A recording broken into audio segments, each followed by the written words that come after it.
সপ্তাহখানেকের মধ্যে যুক্তরাষ্ট্রে চাকরি হারাতে যাচ্ছেন কয়েক লাখ অভিবাসী কর্মী। মানবিক কর্মসূচির আওতায় থাকা এইসব কর্মীদের চাকরিচ্যুতে ২৪ জুলাই পর্যন্ত সময় বেঁধে দিয়েছেন ডোনাল্ড ট্রাম্প প্রশাসন, যাকে রাজনৈতিক ও জাতিগত বিদ্বেষের বহিঃপ্রকাশ বলছেন ভুক্তভোগীরা। বিস্তারিত জানাচ্ছেন নুজহাত রাহনুমা। মানবিক কর্মসূচির আওতায় থাকা প্রায় ৩.৫ লাখ অভিবাসী কর্মীকে ছাঁটাই করতে যাচ্ছে যুক্তরাষ্ট্র, যা আগামী কয়েক সপ্তাহের মধ্যে শেষ হবে বলে নিশ্চিত করেছে ট্রাম্প প্রশাসন।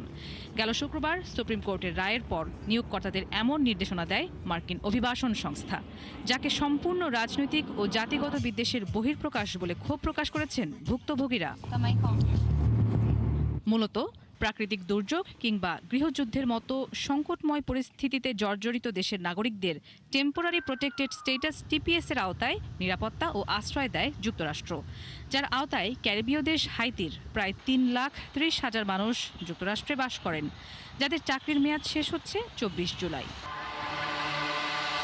এছাড়া মানবিক কর্মসূচির আওতায় থাকা অন্যান্য দেশ, বিশেষ করে ইথিওপিয়া, মিয়ানমার, সোমালিয়া, দক্ষিণ সুদান, সিরিয়া এবং ইয়েমেনের নাগরিকদের জন্য এই সময়সীমা ১৭ জুলাই পর্যন্ত নির্ধারণ করা হয়।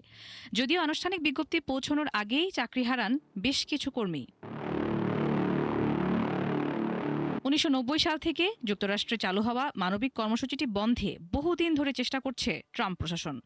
তাদের দাবি, এই কর্মসূচির মেয়াদ বারবার বাড়ানোয় এটি স্থায়ী অভিবাসন ব্যবস্থায় পরিণত হয়েছে, ফলে বছরের পর বছর ধরে এই সুযোগ নিচ্ছেন বহু অভিবাসী। তবে মার্কিন প্রশাসনের এই উদ্যোগের তীব্র সমালোচনা করেছেন অভিবাসী অধিকার কর্মীরা। তাদের দাবি, বেশ কয়েকটি দেশের পরিস্থিতি এখনও নাজুক। নতুন নির্দেশনা কার্যকর হলে অনিশ্চয়তায় পড়বে লাখো মানুষ। নুজহাত রাহনুমা, ৭১।